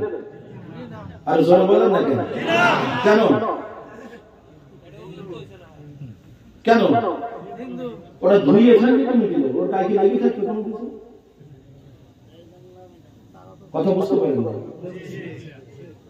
মসজিদের খাটিয়াটা আপনারা কেউ দিবেন না, কিন্তু প্রিয় বন্ধু একই মোটরসাইকেলে চলেছেন, গায়ের জামা খুলে বন্ধুকে দিয়েছেন, গায়ের চাদর বন্ধুকে দিয়েছেন, শীতের সময় ওই বন্ধু এক কম্বলে ঘুমিয়েছেন, ওই বন্ধু মরে যাওয়ার পরে আপনি এত বড় স্বার্থপর নিষ্ঠুর বন্ধু, আপনি ওই বন্ধুর জন্য দামি খাটিয়াটা মসজিদ থেকে বের করে কেন দিলেন না? ওটা আপনার প্রতিবেশী। হুজুররা হিন্দু অমুসলিম দেওয়া যাবে না। আপনার বিবেক বলছে যদি তাই হয়, তাহলে মসজিদের ভিতরে খাটিয়াটা থাকে, এখানে অনেক মানুষ আছেন, লক্ষ লক্ষ কোটি টাকার মালিক, 8,000, 10,000, 20,000 টাকা দাম একটা খাটিয়া সবাই বাড়ি বানিয়ে রাখতে পারতাম, পারি কি পারি না? আমাদের সংসারে ব্যবহারের জন্য পারিবারিক ভাবে একটা গাড়ি কিনে রেখেছি, পারিবারিক ভাবে বসবাসের জন্য লক্ষ টাকা খরচ করে বাড়ি বানিয়েছি, তাহলে বাড়ির সবাই মরে যাবো একদিন, আমিও মরে যাব, তো একটা মসজিদের ভিতরে দামের খাটিয়ার পরে আমরা কেন উঠবো? সবার বাড়ি বাড়ি খাটিয়ারা কেন নাই? কষ্ট হচ্ছে ওরা মসজিদের খাটিয়া কেন ঝোলানো থাকে? কারণ হলো এই, বান্দারে তুমি যখন ফজরের নামাজ পড়তে যাবে, মসজিদ থেকে বের হওয়ার সময় খাটিয়াটা তোমাকে ডাক দিয়ে বলে, নামাজি চলে যাচ্ছ, খুব সাবধান, খুব সাবধান, আগামী ওয়াক্ত জোহর হওয়ার আগে হয়তো আমি খাটিয়া আমার পরে তোমাকে উঠতে হবে। জোহরের সময় নামাজি মসজিদে যাবে, খাটিয়া যেন স্মরণ করিয়ে দেয়, নামাজি সাবধান, অহংকার করো না, গর্ব করো না, আসর হওয়ার আগে হয়তো তোমার বাড়িতে আমি হাজির হয়ে যাব। এক ওয়াক্ত থেকে আর এক ওয়াক্ত মসজিদের খাটিয়া আপনাকে আমাকে মৃত্যুর কথা স্মরণ করিয়ে দেয়। তাই পবিত্র খাটিয়াটা, ওই খাটিয়াটা আপনার আমার বাড়িতে নাই, ওটা মসজিদে রাখার উদ্দেশ্য হলো শুধুমাত্র নামাজিরাই খাটিয়ার উপরে উঠবে। কথা আওয়াজ দিয়ে বলেন ঠিক না বেঠিক? এজন্য মসজিদের সেক্রেটারি ক্যাশিয়ার এই মসজিদের উন্নয়ন 5 তলা বিল্ডিং বানানোর আগে একটা বার ঘোষণা করে দেন, আমাদের সমাজে যারা বেনামাজি, এরা যেই না কেন, পুরুষ হোক আর নারী হোক, মারা যাওয়ার পরে কোনো বেনামাজির জন্য মসজিদের পবিত্র খাটিয়া দেওয়া হবে না। এ কথা যদি সভাপতি সাহেব বলে, সেক্রেটারি সাহেব বলে, বলেন তো দেখে আপনার সমাজের নামাজের সংখ্যা বাড়বে না কমবে? আরো ধরে বলেন। কারণ দামি লোকে বলেছে, ও কথার দাম আছে। সভাপতি সেক্রেটারি যদি বলে দেয় মসজিদের উন্নয়নের জন্য, এলাকার কোন বেনামাজি যদি মারা যায়, আমাদের মসজিদের ইমাম বেনামাজির জানাজা পড়াবে না, সেটা পুরুষ হোক আর নারী হোক, যদি বেনামাজি হয় তার জানাজা পড়ায় লাভটা কি? কষ্ট হচ্ছে আপনাদের? আচ্ছা, আপনাদের একটা নগদ কথা বলি, আপনার ইমাম সাহেব যদি মিথ্যা কথা বলে, ওই ইমামের পেছনে নামাজ পড়বেন? আরে হানা বলেন না কেন? আপনি ইমাম সাহেবকে দেখেছেন গুয়াহাটিতে, দেখে আসার পরে মসজিদে এসে দেখেন ইমাম সাহেব নাই। ইমাম সাহেবের কাছে ফোন করলেন, হুজুর আপনি কোথায়? হুজুর বলছে আমি বাড়িতে। কিন্তু আপনি দেখে আসছেন গুয়াহাটিতে, কথা সত্য না মিথ্যা হলো? ইমাম সাহেব মিথ্যা কথা বললো না সত্য কথা বললো? আপনি 5 মিনিটের ভিতরে কমিটির লোকজন সবাই ডাকবেন, আমি হুজুরের নগদ দেখে আসলাম গুয়াহাটিতে, ওই হুজুর বলছে এখন বাড়িতে ওরকম মিথ্যাবাদী হুজুরের পেছনে আমি নামাজ পড়বো না। কথা দিয়ে বলেন ঠিক না বেঠিক? এখন আসেন, আপনি এত ইমানদার দিনদার, আপনার সমাজে যখন কোন বেনামাজি মারা যায়, আপনার মসজিদের ইমাম সাহেব যদি জানাজা না পড়ায় তার চাকরি থাকবে না।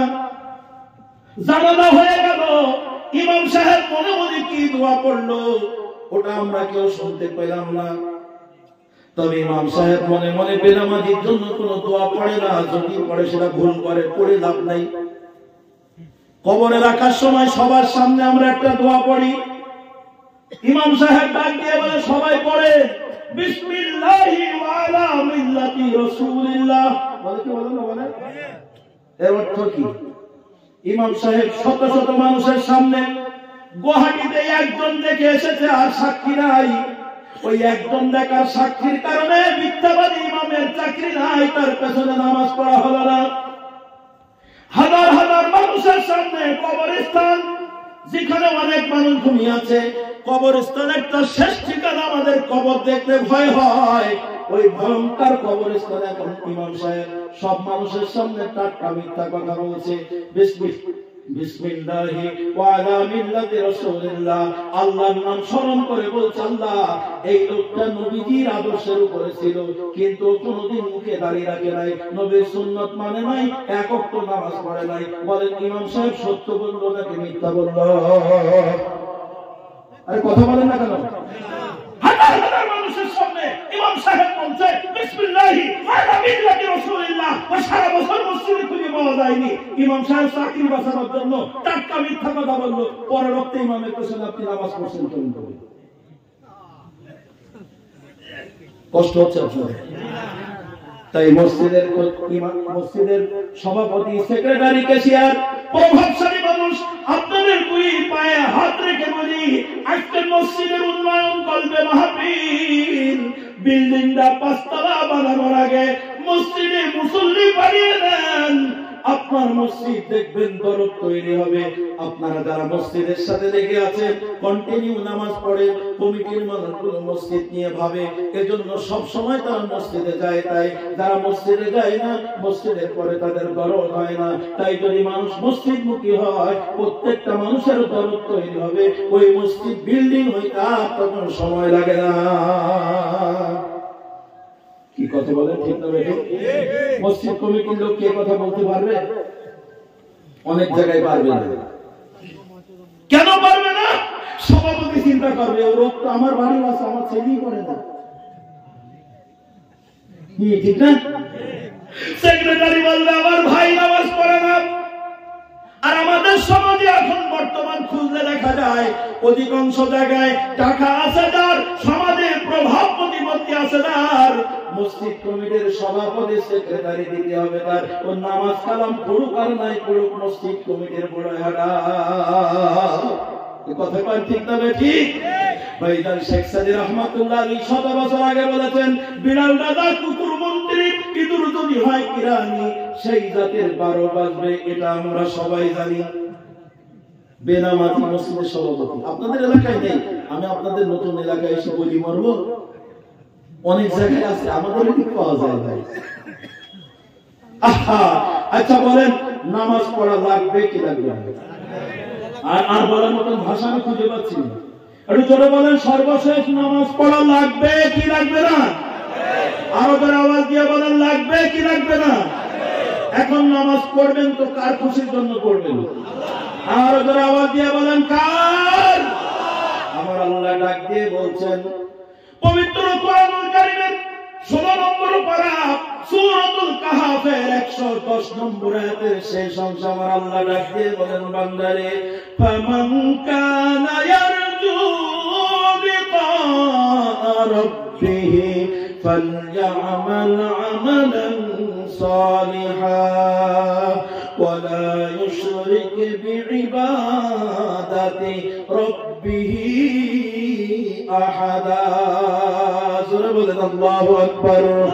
আমার আল্লাহ ডাক দিয়ে বলেন, ফামান কানা ইয়ারজু লিকা রাব্বিহি, আমার যেই বান্দা আমি আল্লাহর দিদার পেতে চাই, আমি আল্লাহর সাক্ষাৎ পেতে চাই, এখানে যত মানুষ আছেন সবাই তো হাত উঁচু করে জান্নাত চেয়েছিলেন, আমি কথা একটাও ভুল বলছি না, আমারও ফিরে আসেন, আপনার কথা দিয়ে আপনাকে বুঝাইতে চাই। ১,৫০০ বছর পূর্বে সাহাবায়ে কেরাম আমার নবীকে জিজ্ঞাসা করেছিলেন, নবী গো আল্লাহর সাক্ষাৎ পাওয়া যাবে কোথায়?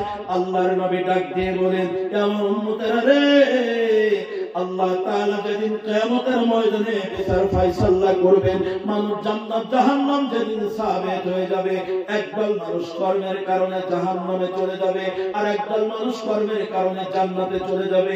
জান্নাত জাহান্নাম যখন ফাইনাল হয়ে যাবে, ওই সময় আমার আল্লাহ তাআলা সরাসরি বিচারকের সিংহাসন থেকে নেমে জান্নাতের ভিতরে প্রবেশ করবে এবং জান্নাতি মানুষদেরকে ডেকে ডেকে ডেকে ডেকে গল্প করবে। সুবহানাল্লাহ বলা যাবে না? তাই আমার আল্লাহ বলছেন, এ জান্নাতের দাবিদার, আজকের মাহফিলে সবাই হাত উঁচু করে জান্নাত চেয়েছিলেন, আমার আল্লাহ ডাক দিয়ে বলছেন, ফামান কানা ইয়ারজু লিকা রাব্বিহি, বান্দা আমার দিদার পেতে চাও, আমার জান্নাত পেতে চাও, এমনি এমনি হাত উঁচু করে পাবে না, ফালইআমাল আমালান সালিহা, অবশ্যই তোমাদেরকে আমলে সালেহ করতে হবে, নেকির কাজ করতে হবে, নামাজ পড়তে হবে, রোজা রাখতে হবে, হজ করতে হবে, যাকাত দিতে হবে, দান সদকা করতে হবে, জনকল্যাণমূলক কাজ করতে হবে, মানব সেবা করতে হবে, যেই কাজ করলে নেকি হয় এমন কাজ অবশ্যই তোমাকে করতে হবে। তবে সাবধান, যখনই জীবনে ভালো কাজ করবা, যখনই জীবনে নেকির কাজ করবা, আমার আল্লাহ বলতেন সাবধান, ওয়ালা ইউশরিক বিইবাদাতি রাব্বিহি আহাদা। ইবাদতের ক্ষেত্রে আমি আল্লাহকে খুশি করা বাদ দিয়া অন্য কারোর খুশির জন্য যেন তোমার ইবাদত না হয়। কার কথা? আরো জোরে আওয়াজ দিয়ে বলেন, কার কথা? হ্যাঁ, আমার নবী এ কথার সাপোর্টে ডাক দিয়ে বলছেন, লা তাদখুলুল জান্নাতা রিয়াউন। হাদিসটা বুখারী এবং মুসলিমের। আল্লাহর নবী বলেন, লা তাদখুলুল জান্নাতা রিয়াউন, লোক দেখানো ইবাদতকারী কখনো জান্নাতে যাবে না। আজকের মজলিসে যারা ইবাদত করবেন আল্লাহর সন্তুষ্টির জন্য করবেন, নামাজ পড়বেন আল্লাহর সন্তুষ্টির জন্য পড়বেন, রোজা রাখবেন আল্লাহর সন্তুষ্টির জন্য করবেন, হজ করবেন আল্লাহর খুশির জন্য করবেন। এই কথা বলার উদ্দেশ্য একটা হাদিস বলে 2 নম্বর বিষয় চলে যাবে, লম্বা করব না, হৃদয়ের কান দিয়ে শুনে নিন। আল্লাহর নবী রহমতে আরবে বলেন, কিয়ামতের ময়দান যেদিন কায়েম হয়ে যাবে, ওই সময় এক শ্রেণীর নামাজীদের নামাজ আমার আল্লাহর দরবারে কবুল হয় নাই, ওই নামাজগুলো আমার আল্লাহ নামাজের মুখে ছুঁড়ে ছুঁড়ে মেরে দেবে। এক শ্রেণীর দুনিয়ায় রোজাদার রোজা রেখেছে, ওই রোজা আল্লাহর কাছে কবুল হয় নাই, বরং ওই রোজাগুলো আমার আল্লাহ বান্দার মুখে ছুঁড়ে মেরে দিবে। এক শ্রেণীর মানুষ দান সদকা করেছে, দানগুলো আমার আল্লাহর কাছে কবুল হয় নাই, ওই দানগুলো আমার আল্লাহ বান্দার মুখে ছুঁড়ে মেরে দিবেন। বান্দা কেঁদে কেঁদে বলবে, রব্বুল আলামিন নামাজ পড়েছিলাম কিন্তু নামাজ আমার মুখে ছুঁড়ে মেরে দেওয়া হলো কেন? আল্লাহ রোজা রেখেছিলাম কষ্ট করে, ওই রোজা আমার মুখে ছুঁড়ে মেরে দেওয়া হলো কেন? আল্লাহ হজ করেছিলাম, ওই হজ আমার মুখে এখন ছুঁড়ে কেন মারা হলো? আল্লাহ ডাক দিয়ে বলবেন, বান্দা রে, তুমি দুনিয়ায় হজ করেছিলে, তোমার অন্তরের খবর আমি জানি। শুরুতেই বলেছিলাম আমাদের অন্তরের খবর কেউ জানে না, তিনি জানেন। জোরে বলেন তিনি কে? আল্লাহ বলে, বান্দা আমি তোমার অন্তরের খবর জানি। বারবার আমি প্রশ্ন আউট করে দিয়েছি, ওলামায়ে কেরাম তোমার কাছে খবর দিয়েছিল, ও বান্দা তুমি হজ করেছিলে, আমি আল্লাহর খুশির জন্য করো নাই। তুমি হজ করেছিলে, মানুষ তোমাকে হাজী বলবে, তোমার সম্মান বাড়বে, মর্যাদা বাড়বে। কোন জায়গায় যখন দাওয়াত দেওয়া হয়, তোমার যদি হাজী সাহেব বলা হয় তুমি খুশি হও, যদি হাজী সাহেব না লেখা হয় তাহলে তুমি রাগ করো। আপনাদের এলাকায় ওরকম পাজি মনে হয় নাই? তবে অনেক জায়গায় আছে হাজী সাহেবের হাজী না বললে খুব রাগ করে, আমার কাছে নগদ প্রমাণ হয়েছে। আল্লাহ বললেন, বান্দারে তুমি হজ করেছিলে লক্ষ লক্ষ টাকা খরচ করে, দুনিয়ার মানুষ তোমাকে সম্মান করেছে, হাজী বলে ডেকেছে, কিন্তু আমি আল্লাহর সন্তুষ্টির জন্য তোমার হজ হয় নাই, এই জন্য হজটা তোমার মুখে ছুঁড়ে মেরে দেওয়া হলো। তুমি লোক দেখানোর জন্য হজ করেছিলে। রোজাদার, তুমি রোজা রেখেছিলে লোক দেখানোর জন্য। যদি রোজা না রাখো, বাড়ি খাবার রান্না করে না তোমার মা, রান্না করবে না তোমার স্ত্রী, রোজা যদি না থাকে না খেয়ে থাকা লাগবে, তার সেই থেকেই যায়। তাই এই রোজা আমার আল্লাহর কাছে কবুল হলো না, এই রোজা আমার আল্লাহ তোমার মুখে ছুঁড়ে মেরে দিবেন। এভাবে আমাদের ইবাদত বندگی গুলো আল্লাহ তাআলা আমাদের মুখে ছুঁড়ে ছুঁড়ে মেরে দিবেন। তার বাস্তব আর একটা প্রমাণ দেয়, আমাদের সমাজে অনেক মানুষ আছে, যেহেতু মসজিদ কেন্দ্রিক মাহফিল, এটা হলো ইবাদতের সর্বোচ্চ জায়গা। আমরা আমাদের সমাজে অনেক আছে, আমরা মুসলমান, আল্লাহু আকবার, আমরা সবাই জান্নাত কামনা করেছি, সারা সপ্তাহ নামাজ নাই। কিছু মানুষ আছে তাদের শুধু শুক্রবারে পাওয়া যায়। আপনাদের কি করে আসেনি? তোমার নামাজ আদায়কারী ভাই এক সপ্তাহ কার্তিক বাবুর মতন ঘুরলাম, মনে আছে সেই কথা? মনে আছে? আমি একটা বাইরে কথা বলবো না, টোটাল কথাটাই আপনার কাজের ভিতরে দিচ্ছি, শোনেন। আমি আপনাকে বলছি, মনে করেন আমি ইমাম সাহেব, আপনাদের শোনেন। ও শুক্রবারে আসা মুসল্লি ভাই, আপনার মাথায় টুপি, সুন্দর পোশাক পরা, গোসল করে এসেছেন, আপনাকে মুসলমান দেখা যায়। এক সপ্তাহ কার্তিক বাবুর মতন ঘুরেছেন, মসজিদের আঙ্গিনায় পাওয়া যায় নাই। আজকে জুমার নামাজের দিন কেন আপনি মসজিদে আসলেন? আপনি হয়তো বলবেন, হুজুর জুমার নামাজ পড়া আল্লাহর হুকুমটাই এসেছি। আমিও বিশ্বাস করি আল্লাহর হুকুম, কারণ আমার আল্লাহ কোরআনুল কারীমের ভিতরে বলছেন, ইয়া আইয়ুহাল্লাযীনা আমানু ইযা নুদিয়া লিস-সালাতি মিন ইয়াউমিল জুমআ ফাসআউ ইলা যিকরিল্লাহি ওয়া দারুল বাই'।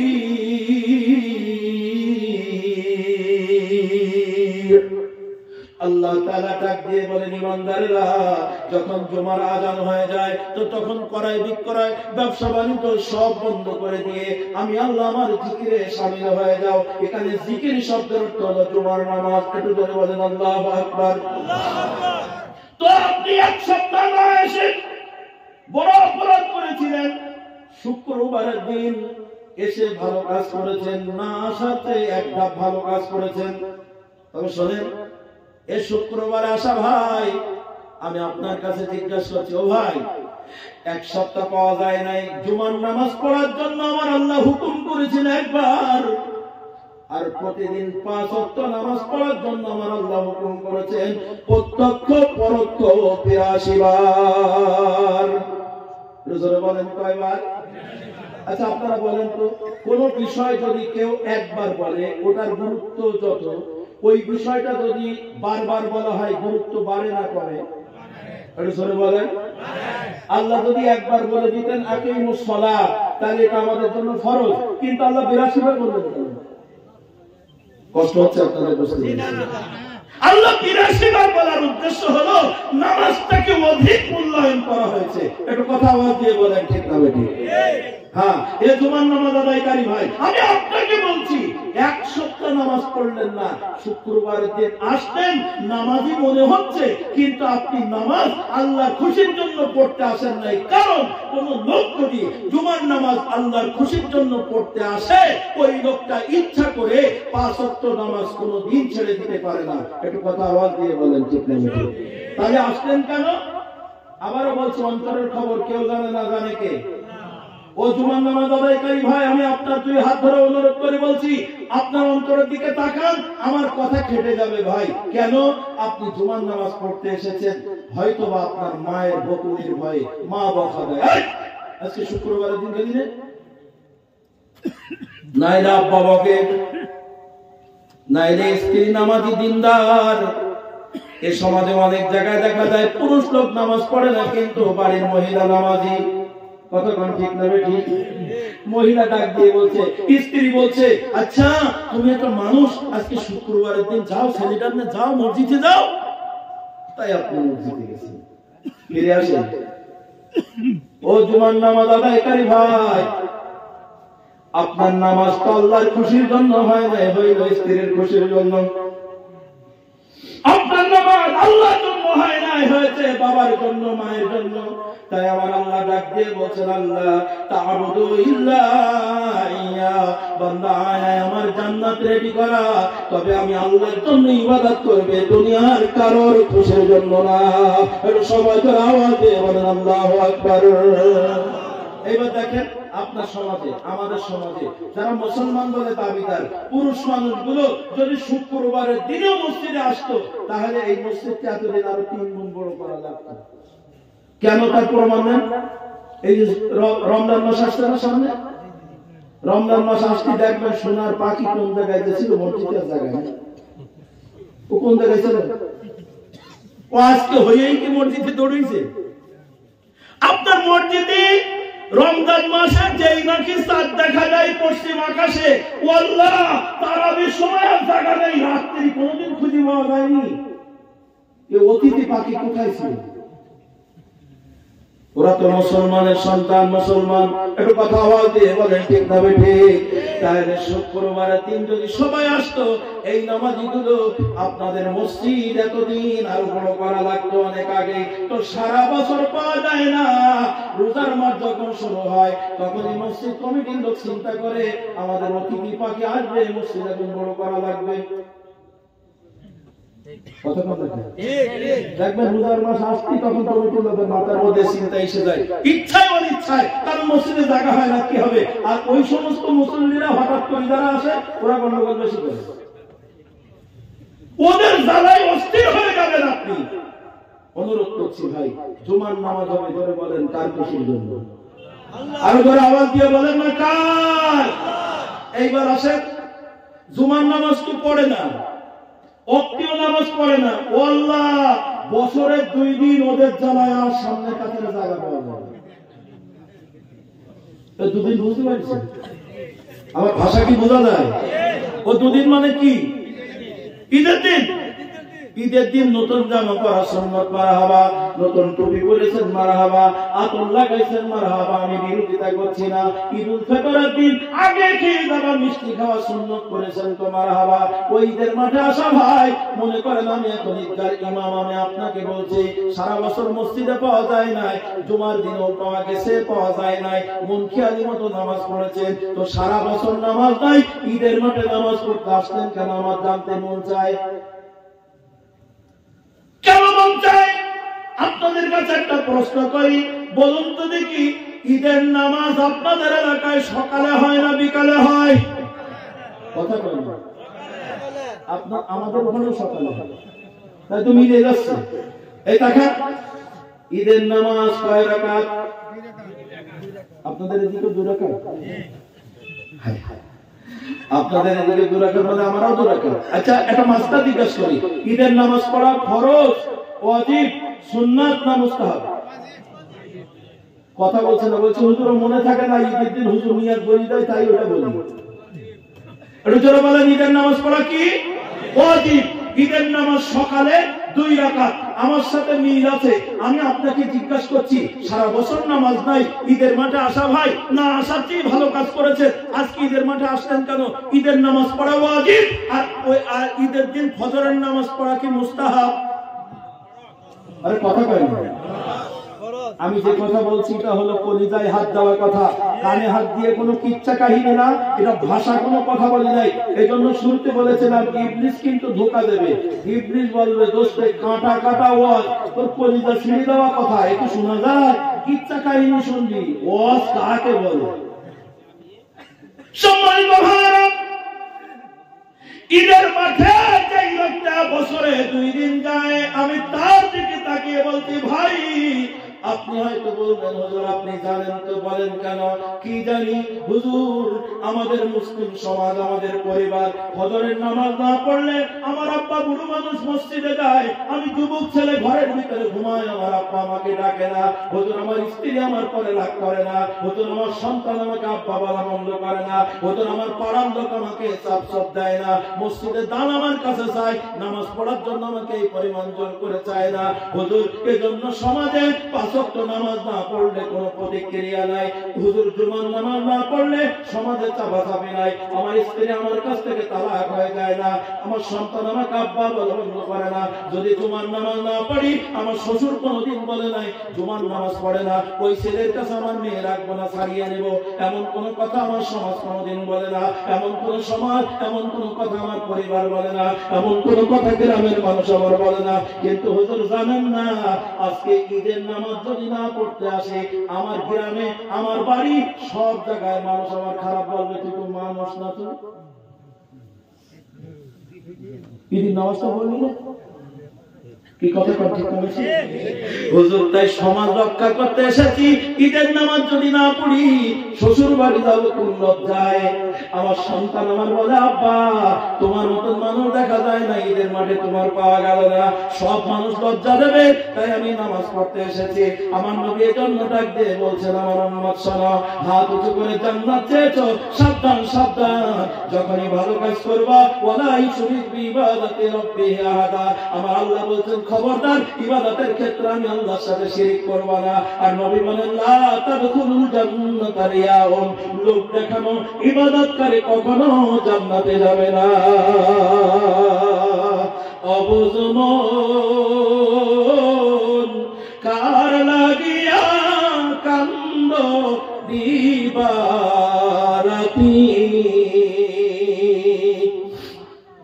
ভেবে দেখো কেউ হবে না, ভেবে দেখো কেউ হবে না তোমার সঙ্গের সাথী, কার পিছনে তুমি ছুটছো দিবারাতি।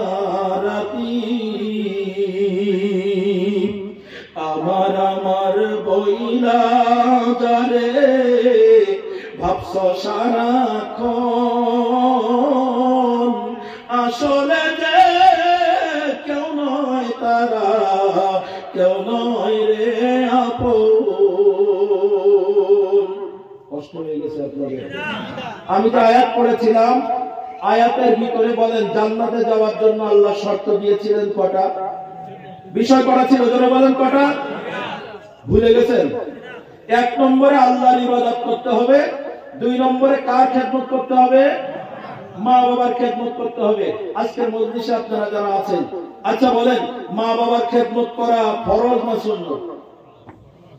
আরে কথা বলেন না ভাই, আমার বয়ানের সাথে কারোর বয়ান মিলবে না, আমি মুখস্থ কথা বলছি না। জোরে বলেন মা বাবার খেদমত করার হুকুমটা কার? নামাজ পড়ার হুকুম কার? রোজা রাখার হুকুম কার? হজ করার হুকুম কার? যাকাত দেওয়ার হুকুম কার? তাই সব আল্লাহর হুকুম। এখন নামাজের হুকুম আর মা বাবার হুকুম এক নয়, হজের হুকুম মা বাবার হুকুম এক নয়, যাকাতের হুকুম মা বাবার হুকুম এক নয়, ভাইজান রোজা রাখার হুকুম মা বাবার হুকুম এক নয়। এক না, পার্থক্য আছে। আরে গবেষণাই করেন না, একই বলি দিলেন আপনি, পার্থক্য চিন্তা করেননি কোনদিন। শোনেন, সারা জীবনের জন্য আজকের ওয়াজটা আপনার জন্য হৃদয়ে গেঁথে নেন, কাজে লাগবে, খুবই কাজে লাগবে। কারণ শুরুতেই বলেছি মা বাবার খেদমত করো, কথাটা একদম কমন কথা, কিন্তু মা বাবার খেদমত করতে হবে কিভাবে, কেন আল্লাহ এ হুকুম করলেন এটা আমরা অনেকেই জানি না, গুরুত্ব দেই না। বোঝার জন্য বলছি মা কত দামি, বাবা কত দামি, কেন আল্লাহ তাআলা মা বাবার খেদমত করতে বলেছেন। এ কথা বলার আগে আপনাদেরকে বলছি মা বাবার খেদমত, মা বাবার কত মর্যাদা। লক্ষ্য করুন, হজ ফরজ, জীবনে কয়বার? আরো জোরে বলেন, আরো জোরে আওয়াজ দিয়ে বলেন। আপনি মনে করেন 100 বছর হায়াত পেয়েছেন, হাজার হাজার কোটি কোটি মিলিয়ন বিলিয়ন টাকার মালিক, একবার হজ করবেন, আমার আল্লাহ সারা জীবন আর হজের ব্যাপারে আপনাকে কোনো কৈফিয়ত করবেন না। তুমি যদি পারো তো যাও, নফল হবে, না পারলে সমস্যা নাই। তাহলে হজ জীবনে কয়বার ফরজ? আরো জোরে আওয়াজ দিয়ে বলেন কয়বার? যাকাত ফরজ প্রতিদিন, বছরে একদিন হিসাব মিলাইয়া যাকাত দিয়ে দাও, সারা বছর আমার আল্লাহ যাকাতের ব্যাপারে তোমাকে তাড়াবে না বান্দা। এখন আসেন, রোজা রাখা ফরজ, কিন্তু বছরে 1 মাস ফরজ। 1 মাস বান্দা তুমি রোজা রাখো, আমি 11 মাস আমি আল্লাহ তোমাকে না খেয়ে আর থাকতে বলবো না, আর তোমার রোজা রাখা লাগবে না, আমি আল্লাহ তোমার ঘরে ফরজ করে দেই নাই। তাহলে 1 মাস রোজা রাখলে 11 মাস মাপ। কতক্ষণ ঠিক তবে ঠিক? নামাজ ফরজ, দৈনিক কয়বার? আরো তো নামাজ দিয়ে বলেন 5 বার দৈনিক নামাজ ফরজ। একটা মজার সব বলি, জীবনে কোনদিন মিলাইছেন কিনা জানি না, নামাজ ফরজ, ফজরের নামাজ পড়বেন, জোহর পর্যন্ত মাঝখানে সময় আমার আল্লাহ স্বাধীনতা দিয়েছেন। বান্দা রে, তোর মসজিদে বসে থাকা লাগবে না, যাই নামাজে বসে থাকা লাগবে না, সব সময় সিজদা দেওয়া লাগবে না, ফজর পড়ে নিবি, জোহর পর্যন্ত তোর স্বাধীনতা আছে, তুই কাজকর্ম করবি, চলাফেরা করবি, লেনদেন করবি, দুনিয়ায় তোর স্বাধীনতা দিলাম। বান্দা জোহর পড়ে নিবি, আসর পর্যন্ত মাঝখানে তোর চলাফেরা স্বাধীনতা দিলাম। বান্দা আসর পড়ে নিবি, মাগরিব পর্যন্ত মাঝখানে তোর স্বাধীনতা দিলাম। মাগরিব পড়ে নিবি, ঈশা পর্যন্ত তোর স্বাধীনতা দিলাম। ঈশা পড়ে নিবি, ফজর পর্যন্ত তোর স্বাধীনতা দিলাম। তোর নামাজে যাই নামাজে বসে থাকা লাগবে না। যদি তুই পারিস, ওমিনাল লাইলি ফাতাহাজ্জাদ বিহি নাফিলাতান লাক আসা আইয়াবআসাকা রাব্বুকা মাকামান মাহমুদা। যখন রাত্রি নিঝুম নেই চোখে ঘুম, যখন রাত্রি নিঝুম নেই চোখে ঘুম, একলা শূন্য ঘরে তোমায় মনে পড়ে আল্লাহ, তোমায় মনে পড়ে। গভীর রাত্রিতে দুনিয়ার দপ্তর যখন বন্ধ হয়ে যায়, আল্লাহর দপ্তর তখন খোলা। বান্দা যদি পারো, তাহাজ্জুদের নামাজকে তোমাদের জন্য অতিরিক্ত করে দিয়েছি, পড়তে পারলে আল্লাহর কামেল বান্দা হবে। তাহাজ্জুদ পড়তে পারো নাই, তোমার গুনাহ হয় নাই, তবে শোনো, ঈশা পড়ে নিয়েছো, ফজর পর্যন্ত আল্লাহ তাআলা তোমার স্বাধীনতা দিয়েছে চলাফেরা। লক্ষ্য করুন, নামাজ 5 ওয়াক্ত, কিন্তু 1 ওয়াক্ত থেকে আর 1 ওয়াক্ত আপনার স্বাধীনতা আছে। রোজা ফরজ, বছরে 1 মাস ফরজ। হজ ফরজ, জীবনে একবার ফরজ। এখন বলেন মা বাবার খেদমত করা ফরজ, এটা কি হজের মতো জীবনে একবার? কথা বুঝাইতে পারি না? শোনেন, কথাটা পাতলা করে নিলেন না, একটু ভালো করে বোঝার চেষ্টা করেন। মা বাবার খেদমত করা ফরজ, রোজা রাখা ফরজ। তাহলে মা বাবার খেদমত কি রোজার মতন ফরজ বছরে 1 মাস? মা বাবার খেদমত করা ফরজ, তাহলে কি নামাজের মতন প্রতিদিন 5 বার? তাহলে নামাজ, রোজা, হজ, যাকাত একদিকে, মা বাবার খেদমতটা কেমন এটা আমরা অনেকেই জানি না। শুধু মনে করি মা বাবা আমার সংসারে থাকলে ওটাই মনে হয় খেদমত হয়ে যায়। আমার আল্লাহ বলেন ওয়াবিল ওয়ালিদাইনি ইহসানা। ইহসান মানে খেদমত না, ভুল ব্যাখ্যা। ইহসান মানে হলো অনুগ্রহ করা, ইহসান মানে হলো দয়া পরবশ হওয়া, ইহসান মানে হলো দয়া করা।